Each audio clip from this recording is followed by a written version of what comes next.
Per usual, everything on this channel is for educational purposes only and is not intended as financial advice. It's Macro Monday. Let's take a look at some macro charts. Take a look at the Mag 7 at the end. A few BTC check-ins in the beginning. We'll start with the Fund Flows report from James at CoinShares. Globally, we had a $2.2 billion injection last week. I wouldn't quite say it was from election euphoria. It looks to be more related to basis ARB traders, but certainly there's a little bit of front running maybe of election expectations. Looking at the 30-day cumulative flows, this is what we want to see. At some point, eventually, buyers will overcome sellers so long as the buyers continue and the sellers slow down. Now, I don't have hard data on the amount of coins that are being sold, but every day I see on-chain 10-year-old wallets getting cracked. It's not usually a lot of money, but it's in the tens of millions, hundreds of millions. So there's clearly somebody selling that's visible, and I'm sure there's other stuff that's going on the OTC side of things. So there's still a lot of old and cold selling going on, keeping prices where they are. Before we go any further, let me mention today's video sponsor, Kraken Pro. Kraken Pro is a complete overhaul of the Kraken trading experience with a one-stop shop for advanced and professional traders. Kraken Pro enables efficient trading execution across multiple markets with a UI that allows for unique optimization tailored to your trading style. You can check out Kraken Pro with a link in the description of this video. Not investment advice. Crypto trading involves risk of loss. Cryptocurrency services are provided to U.S. and U.S. territory customers by Payward Ventures, Inc., PVI, DBA, Kraken. On the BTC side of things, low time frames not really helping you out much. High time frames, similarly, not helping you out too much here. This is the 6th red day in a row so far. There was a lot of election excitement maybe last week, and now there's a lot of maybe buyer's remorse or hedging going on. I will reiterate what I said last night in that the daily Kijun 63 is the level I would watch for a potential wick for any reason, right? I mean, we could get momentum in the election betting markets pushing price one way or the other, which could help push BTC price one way or the other. Ideally, whatever happens on election day, it's clean and obvious and we know it by Wednesday morning and we can all move on with our lives. But there's obviously a scenario where we don't know until maybe Saturday. More uncertainty is not what the market would be looking for. So the markets would be likely extra angry, extra tuned in to any election call for a state, anything like that, right? So this week, I'm expecting, maybe me, I feel like I'm the lone voice here. I'm expecting a ton of volatility. A lot of the crypto voices, for the most part, are all expecting Trump to win. So we'll see. But this is where BTC sits today. And what we certainly don't want to see post-election is any sort of head and shoulders fractal, which it's there and it's on low time frames. And that would bring you back down to 63. No shock at all. But hey, maybe I'm too bearish. Maybe this is just going to full send no matter what because we are above the resistance diag. Even a retest of 64, a wick to 63, a bounce to 64. I don't know, right? That's certainly possible. But we need to get this week behind us first. On the MSTR side of things, which I know a lot of people trade and look at, so I'll give my 2 sats here. The Williams fractal stop loss level is at around 205 and the daily Kijun at 191.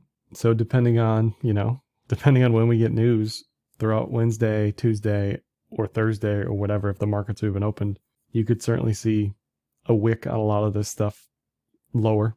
And I like bids at 191 personally. WGMI, the miners, have broken out and retraced everything. And they're also kind of just waiting for resolution here. But I will take these setups from a bullish perspective over where this could look. If we were below 60 going into the election, I would be much, much more bearish. If MSTR was below 135, much, much more bearish. And if miners or the WGMI basket was below 20, below 19, below the cloud, below the neckline of the head, inverted head and shoulders, I think that would make it much easier to be bearish. On the week, we of course have election and FOMC on Thursday. That's really likely all that's going to matter, and it's certainly going to drown out any other data point this week on the economic side. Still pricing in a 25 basis point cut for the meeting on Thursday.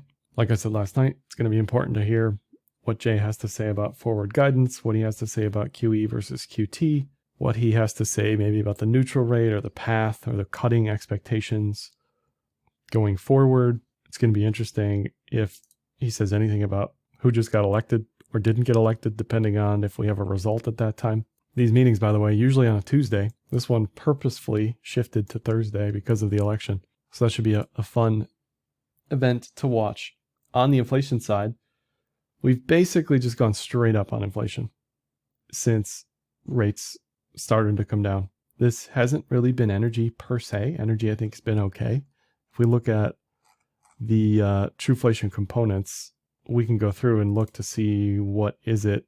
Is it maybe like hotels, natural gas on the energy side, durable goods up a little bit, clothing up? That's kind of it. So it's not much that's pushing this up, but it must be a high percentage of the basket that is pushing this up pretty dramatically. Now, if we back this out to post-COVID, we aren't just, sitting at 1.25%, but there's a world where we just range from 2.5 to 3.5 going forward. That's what a lot of people think we're going to land up. Looking at gas prices are the lowest they've been in years going into November. That's certainly helpful for those who drive frequently and pay for gas frequently. One of the big reasons for that would be U.S. oil production at an all-time high. We, of course, are outside of OPEC in the U.S., so we just drill, baby, drill, right?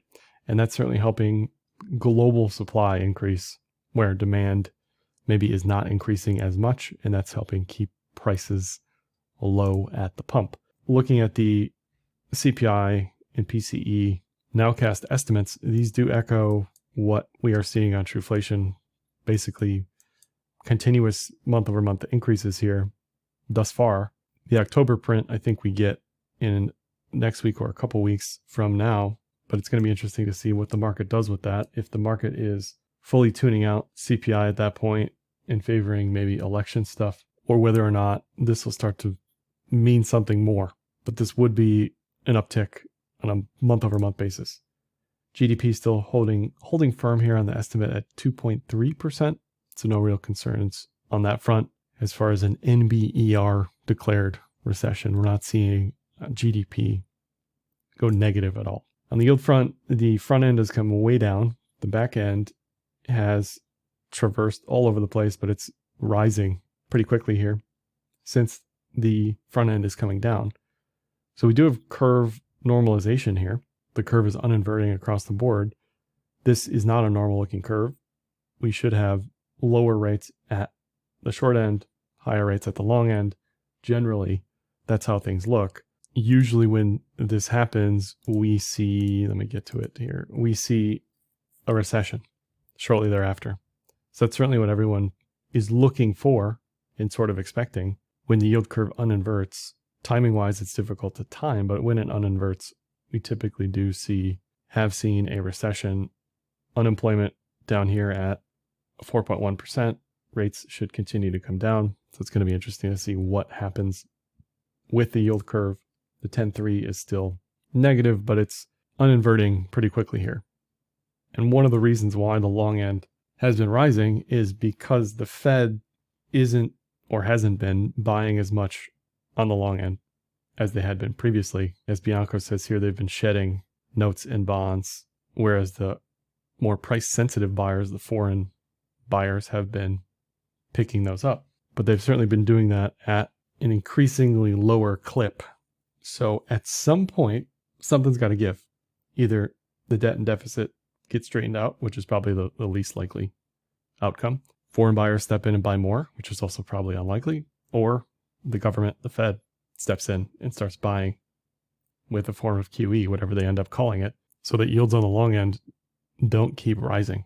This may shift or normalize post-election. There may be a lot of people waiting to see what happens on the long end post-election before stepping in. But this is not exactly a path for sustained yields where they don't keep rising. Another troubling issue with the jobs number and on the jobs front, the job openings have continued to decline. So the job market is tightening, which is what the Fed wanted. And now we get to see how well the Fed has steered this plane. crash landing, no landing, still in the air. We'll see. Now, a lot of the people on the doomer camp, they expect a full-blown recession. We're already in a recession. We've been in a recession, right? Not really seeing that on the numbers so far. We just aren't. Looking at the dollar, as the Trump odds were being priced in, dollar was rising pretty quickly. That has pulled back a bit here. And ideally, on the crypto side, this is what we want to see. We don't want to see the dollar rising, dollar strength rising. That represents an inverse correlation with BTC most of the time, and would be a headwind for price. So to see the dollar roll over is what we want to see. Gold is another one that's been interesting because it's done very, very well over the course of the year. It's reconsolidated for a few months and broke out. Up here, to me, it does feel a little overbought. It hit the stretch 2.618 target from the consolidation. The cloud doesn't hate it. The cloud has liked it this entire time. You had a bullish TK recross down here in July. So from a trend perspective, it looks fine. I just think from a chart pattern extension target, it's a little overbought. And obviously, if the debt and deficit are a problem, people are going to be looking to gold more and more. And maybe that's why this has overperformed this year. Onto equities on the SPY. We are now nestled within the cup and handle target from 2023. So to expect much more here without a consolidation doesn't make too much sense. This doesn't have to pull back, but typically once you reach these targets, you enter a period of consolidation. Trend is still bullish. It's still above the cloud on the daily. On low time frames here, on the 4 hour, you do have a lot of people drawing this rising wedge last week, and that's definitely started to break down.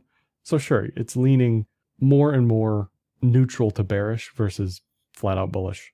And this could get jostled completely post-election and post-FOMC. A lot can happen this week, but as we sit here today, it's not screaming a resounding buy. Definitely not. Neither are the Qs, which are also reaching their 1618 cup and handle target and just sort of hanging out, not really doing much of anything. Now we could get another sort of cup and handle up here, but the patterns that are the best are the obvious ones on gold, on the SPY, on the Qs like this, multi-month patterns. Those typically do very, very well. Up here, there's probably less of a case for much of anything, just sort of gone flat at the moment.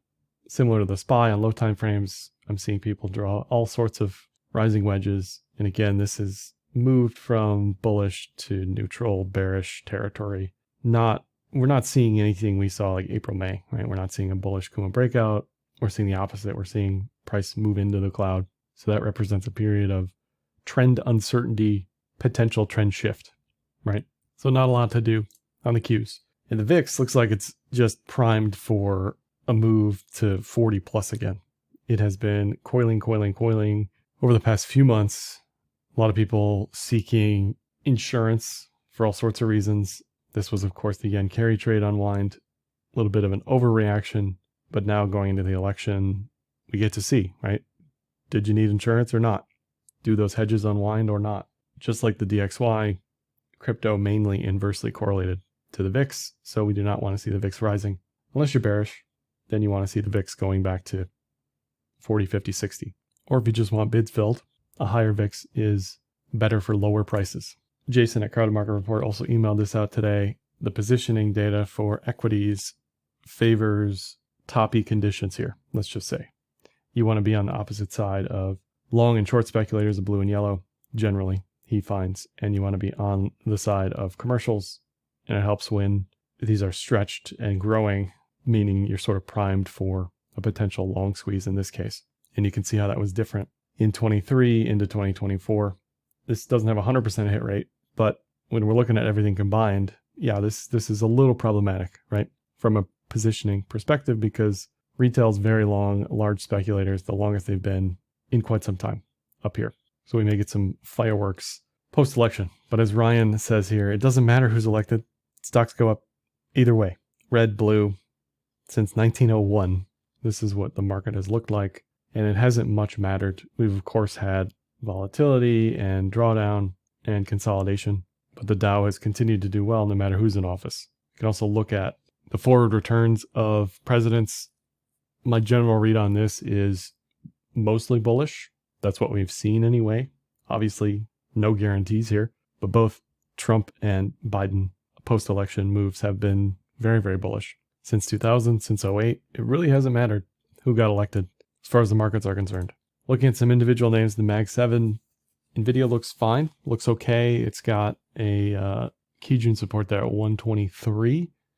Not exactly a screaming buy here, maybe a lower time frame head and shoulder watch, but it's bullish. It looks okay. You know, what are we always looking for? Bullish TK cross, price above cloud, a fresh TK crisscross, some sort of chart pattern. I don't really see any of that here, but it looks okay. Certainly not bearish just yet. Apple failed to break out at 235, still above the cloud, but certainly not very pretty where it sits. If I was trading this, it would just remain a wait and see. Not really much to do. You're likely to get a bearish TK cross here in the next couple of days, and that would pull you out of anything you were waiting for. In the 230s, Microsoft looks increasingly bearish. You've got the diamond top. To me, that's what it looks like. You've got a near-term head and shoulders fractal. You've got a multi-month, basically since the yearly open, head and shoulders fractal. Cloud does not like this here on the daily from the bullish side. You would have to get back above 430 probably to be trend bullish, but this has gone nowhere since the beginning of the year. If this does break down, 350 would make sense. Meta broke out and then just kind of hasn't gone anywhere. Trend-wise looks okay, but certainly looks like there's been more sellers than buyers on that one. Netflix has been literally up only for 2.5 years at this point. Low time frame, a little bit of a bull flag, looks fine. It's hard to argue this, right? If this holds, even down to 650, people know what to do. They buy and sell the top of the range, right? Not much else to really analyze here. It's just been very clean for many, many months. Palantir similar, except it's at the top of its range. It tripped a Williams fractal on the daily. Daily support there at 37. I only mentioned Palantir because that tends to be a crowd favorite recently. Channel support down there at 28. Amazon has been really all over the place, trying to put in a diamond top, but also trying to break 200, where Uncle Jeff has just been unloading billions and billions in stock. So it still looks okay. Certainly not bearish, but it definitely has a bear well sitting on it at the top there at 200. And I imagine when he finishes, if the market conditions allow, we probably see a breakout above 200. But this certainly looks better than Microsoft at this point. Google had the inverted head and shoulder breakout, gave everything back to the neckline. Looks fine, looks okay. You know, it looked better previously at 170. Didn't quite get to the measured move, but almost got there. Still bullish on trend though, where it sits, very similar to Uber. Uber just super volatile. Broke out, gave everything back, didn't quite hit the target, back to the neckline. Just looks okay, right? Nothing super, super exciting. And then lastly here, Tesla, just tons and tons of volatility. This is, of course, another election trade for a lot of people. I like this better into 2025. I like this better if it can hold a local low there. It's on the bullish side of the high time frame cloud. It looks okay. So all in all, legacy right now, certainly waiting like everybody else for a result here. And my guess is the charts will look pretty different next week than they do this week. But for now, there's a lot of hedging and waiting. That's all for this one. Like, dislike, comment, share, subscribe. Happy trading.